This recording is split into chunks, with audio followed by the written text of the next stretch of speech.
Olá, tudo bem? Nós estamos agora indo para a aula 4. Vamos tratar no assunto da arte no nosso dia a dia. Calma, não desliga, vale a pena chegar até o final. É um trecho curtinho que vocês vão entender, vai, abrir os horizontes da vida de vocês. Espero. Então, nós vamos falar, desculpa, nós vamos falar sobre o estudo da cultura do nosso país, o seu significado e como isso tem a ver com o seu aprendizado. E até quanto estamos engajados nessa disciplina. Como vimos na aula anterior, referente às etapas de educação do EJA, que tem duas, que é a etapa 1, que é a do ensino fundamental, e a etapa 2, que é do ensino médio, o assunto cultura, pasmem, estão no formato da arte, né? Estão das duas etapas, de tão importante que ela é. Por que ela é disponibilizada dessa forma pela BNCC, que é a Base Nacional Comum Curricular? Bom, aí é que vocês vão perguntar, né? Como assim? Isso é relevante mesmo? É sério? Eu venho à noite, cansado, depois de uma ou duas jornadas de trabalho, para ouvir sobre arte. Aff! Então, aluno, sim, calma, faz parte do conteúdo da BNCC e também da sua vida. Olha só, me acompanha, só mais um pouquinho. Então, eu imagino o espanto de quando vocês souberem o quanto vocês vão estar engajados. Cultura é um termo com sentido amplo que pode indicar tanto a produção artística, como um bordado, um trabalho, um artesanato, uma escultura, uma música, quanto o nosso modo de vida, o conjunto de saberes, a religião e outras expressões do povo. O nosso comportamento do nosso dia a dia tem tudo a ver, a vestimenta que a gente põe, tá? Tudo isso tem a ver com cultura, porque a gente fica muito ali dentro da casinha, né? Eu ponho essa blusa, ponho esse short, mas se você fizer isso de acordo com cultura de outros países, você pode ser até apedrejado, você sabe até de onde eu tô falando. Então, a cultura está envolvida realmente no nosso dia a dia e é um assunto tão legal, tem muita coisa que a gente pode explorar. Calma, vou voltar no foco. Vamos lá. Muito bem. Ela visa analisar as sociedades humanas a partir da sua produção cultural, indo das mais elementares formas de organização social até as mais complexas. Que confuso esse texto, né? Mas está querendo dizer que a cultura pode estar presente tanto no dentro da sua casa, aonde você coloca, por exemplo, quer ver só uma coisa que faz parte da cultura? Você coloca tapete na porta ou coloca a vassoura virada para a porta. Tudo isso tem a ver com crenças nossas, tem a ver com cultura. E é isso, vai. Deixa eu continuar aqui que é mais fácil. O sentido cultura é amplo. O que nos interessa aqui é saber que a cultura corresponde a um conjunto de hábitos, crenças e conhecimentos de um povo ou de um determinado grupo artístico, tipo literário, dramaturgo, música, de dança, artes plásticas, e que cultiva de algum modo um padrão estético semelhante. Muito bem. Agora podemos refletir. Se a cultura é um estudo que visa o comportamento humano, estamos totalmente engajados e envolvidos no tema, viu? Não falei para você? Agora vamos lá para o nosso estudo. Por ser muito amplo, vamos nos ater em alguns assuntos, tá? Que podem ser pertinentes aos estudos. Lembrando que essa videoaula, ela pode ser voltada tanto para a educação na fase 1 como na fase 2, tá? E ela é 100% online. Então, a gente não tem um contato direto para a gente poder afunilar as nossas interações, tá? Eu chamo a atenção ao que lhe interessam e os rodeiam, ok? Muito bem. Então, vamos lá. Partindo desse princípio, convido vocês a refletirem sobre os costumes que temos devido às festas regionais. Todo mundo mora em alguma região. Eu moro no estado de São Paulo, então, né? Cada um tem uma cultura aí. Em homenagem ao mês de junho, esta nossa vai ser a festa junina. Então, ok.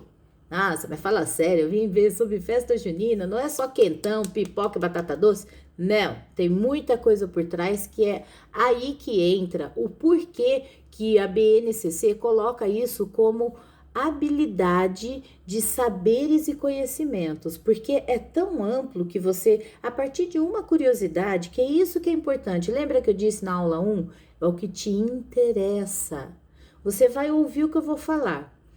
Desperta a curiosidade tua, vai buscar informações, vai atrás. Eu vou falar aqui sobre o contexto histórico.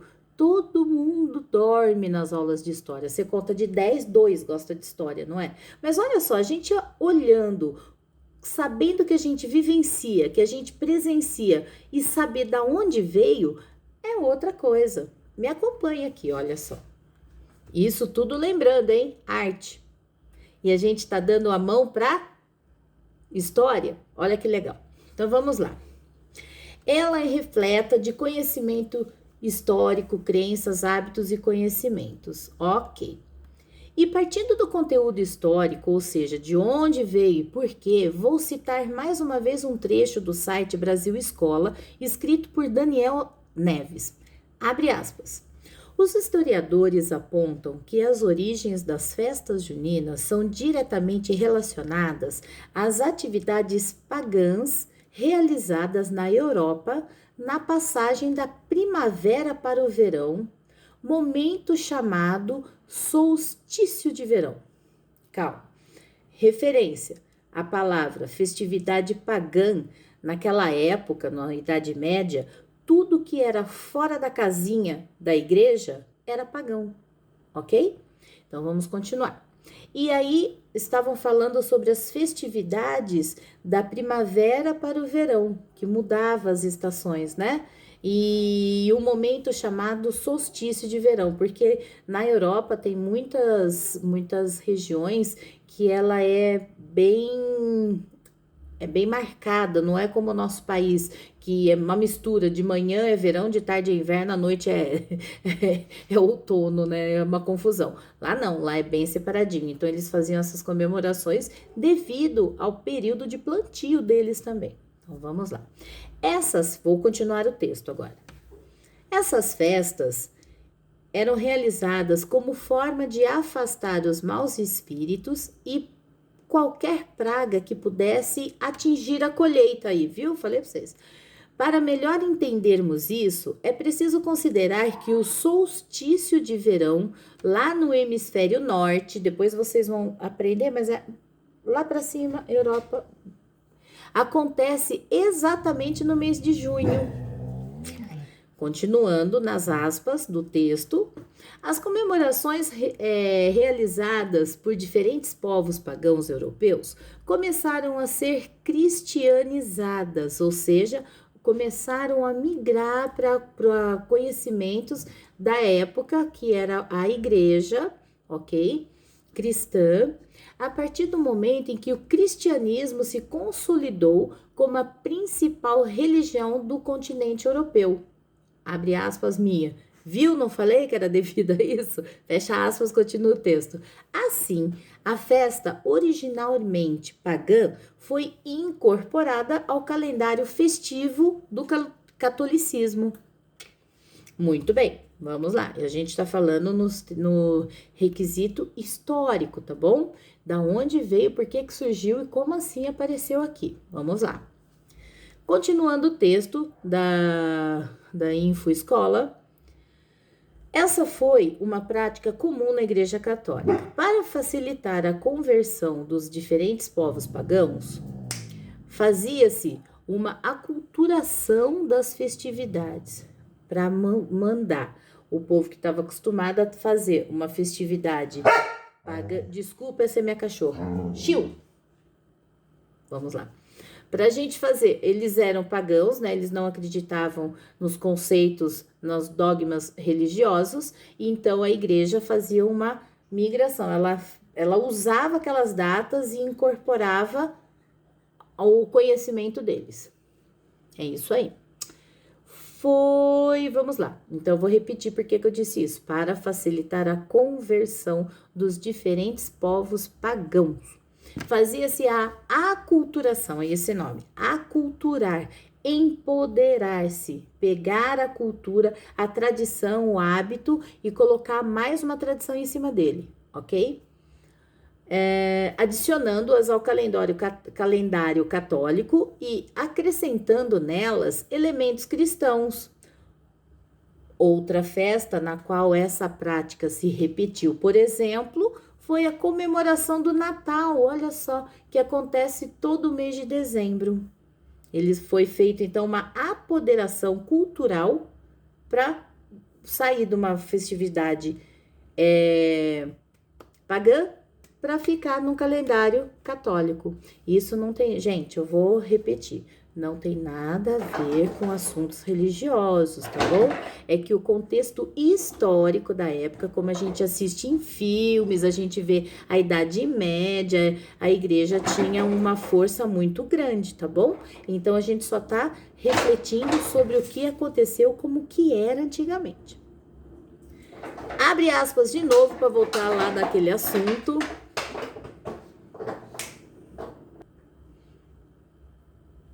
Voltei, minha cachorrinha estava fazendo barulho. Então, vamos lá, continuando o assunto. Tá, belezinha, falamos do Natal. Voltando aqui no texto. A cristianização da festa está diretamente relacionada ao estabelecimento de comemorações importantes, figuras do catolicismo, exatamente na época da passagem para o verão, entre as quais se destacam Santo Antônio, homenageado dia 13 de junho, São João, dia 24, e São Pedro, dia 29. Por fim, muitos elementos típicos das comemorações pagãs ganham novo significado. Então, foi esse aculturamento que teve. Continuando. O começo da festa junina no Brasil remonta ao século XVI, ou seja, Idade Média. As festas juninas eram tradições bastante populares na Península Ibérica, ou seja, mais uma coisinha de história, agora já pulei um pouquinho ali na geografia, Portugal e Espanha. Depois vocês pegam o mapa mundi, procura lá no Google, verifica direitinho. Olha que legal, aqui era a Península Ibérica.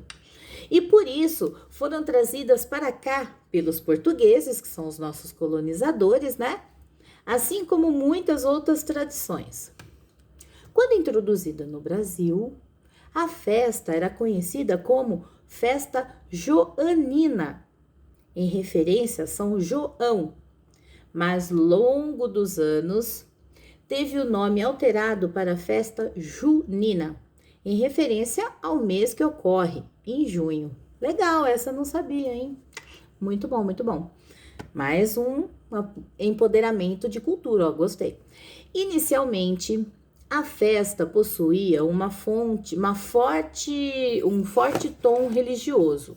Conotação essa que se perdeu em parte, uma vez que é vista por muitos como mais uma festa popular do que religiosa. Legal, né? Até, além disso, a evolução da festa junina no Brasil fez com que ela se associasse a símbolos típicos das regiões rurais, ou seja, né, quadrilha, quentão, pipoca, batata doce, pamonha e outras coisas. Fechei as minhas aspas, vou voltar aqui no texto, peraí. O crescimento da festividade aconteceu sobretudo no Nordeste, região que atualmente possui as grandes festas. A maior festa junina do país acontece na cidade de Campina Grande, localizada no estado da Paraíba. Em 2017, a estimativa do evento foram de receber aproximadamente 2,5 milhões de pessoas. Muito legal isso. Tá acabando.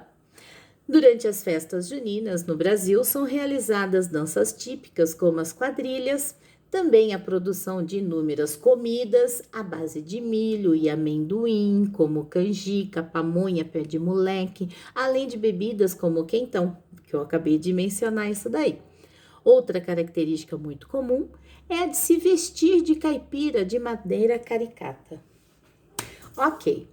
Então, gente, por que que a cultura é tão importante no nosso dia a dia? A gente está tão engajado nessa vertente que a gente sempre acaba assemelhando cultura como uma obra, como um texto muito longe da nossa realidade, mas está ali do nosso lado, está aqui no nosso dia a dia. A partir do momento que você pensa, ai, tá em junho, né? Ai, vou tomar um quentão. Você está se apropriando de uma cultura brasileira que foi aprimorado para os nossos meios.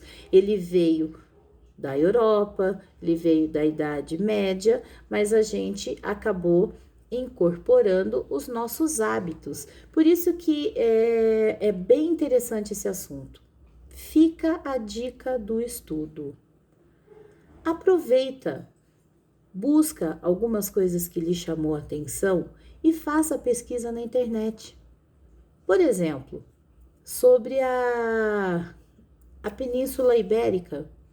Sei lá, você achou legal? Eu achei bem legal isso daqui. Sobre solstício de verão. Nossa, que palavra difícil essa, né? Outro empoderamento aqui cultural que eu achei muito legal. Por que que a gente usa os alimentos nessa época? Tem a ver com as nossas colheitas.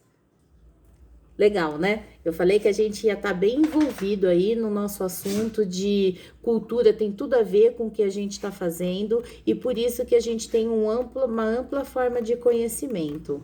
E fico por aqui, tá? Que isso daqui é uma base de estudo da arte do nosso cotidiano. Foi isso que eu quis focar. Na aula seguinte, a gente vai falar, buscando também outras vertentes de cultura, a gente vai falar onde nós temos tudo registrado, milhões e milhões e milhões mesmo, vocês vão ficar de queixo caído, de apoderamento cultural brasileiro, tá? Que tem, aí a gente vai conversar sobre os patrimônios materiais e patrimônios imateriais. Muito obrigada.